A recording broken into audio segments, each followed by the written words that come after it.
ప్రజలను మోసం చేసే పచ్చి మోసగాళ్లు దగాకోర్లతో యుద్ధం జరుగుతోందని సీఎం జగన్ ప్రతిపక్షాలపై మండిపడ్డాడు. బనగానుపల్లిలో వైఎస్ఆర్ ఈబీసీ నేస్తం నిధుల విడుదల సందర్భంగా చంద్రబాబు కూటమిపై తీవ్ర స్థాయిలో ధ్వజమెత్తారు. 2014 ఎన్నికల్లో హామీలు ఇచ్చిన చంద్రబాబు ఏ ఒక్క హామీని నెరవేర్చలేదన్నారు. పేదలను మోసం చేసేందుకు మళ్లీ వస్తున్నారని, ప్రజలంతా అలర్ట్గా ఉండాలని పిలుపునిచ్చారు. కానీ మీ బిడ్డకు మోసం చేయడం చేత కాదు, అబద్ధాలు చెప్పడం చేత కాదు. రాబోయే రోజుల్లో ఇలాంటి అబద్ధాలు, మోసాలు ఇంకా ఎక్కువ వింటామని చెప్పారు.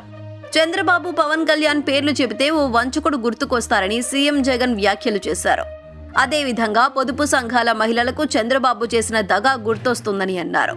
ఒకరికి విశ్వసనీయత లేదు, మరొకరికి విలువలు లేవు. 3 పార్టీలుగా కూటమిగా ఏర్పడి పేదవాడి భవిష్యత్ మీద యుద్ధానికి వస్తున్నారని ప్రజలను అలర్ట్ చేశారు. 2014లో చంద్రబాబు, పవన్ కళ్యాణ్లు బీజేపీతో కలిసి ఇచ్చిన మోసపూరిత వాగ్దానాలు మళ్లీ ఇచ్చేందుకు సిద్ధమయ్యారని జగన్ అన్నారు. గతంలో రైతులకు రుణమాఫీ, పొదుపు సంఘాల రుణాలు 14,205 కోట్ల మాఫీ పేర్లతో మోసం చేశాడన్నారు.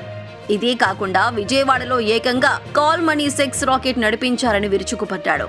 ఇంటికో ఉద్యోగం ఇవ్వకపోతే ప్రతి ఇంటికి 2,000 రూపాయల నిరుద్యోగ భృతి ఏమయ్యాయని నిలదీయాలని పిలుపునిచ్చారు.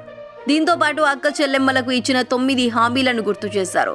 వీటిలో ఒక్కటంటే ఒక్కటేనా చేశాడా అని అడిగారు. మీ ఇంట్లో మీకు మంచి జరిగిందా లేదా అన్నది మాత్రమే కొలమానంగా తీసుకోవాలని పిలుపునిచ్చారు.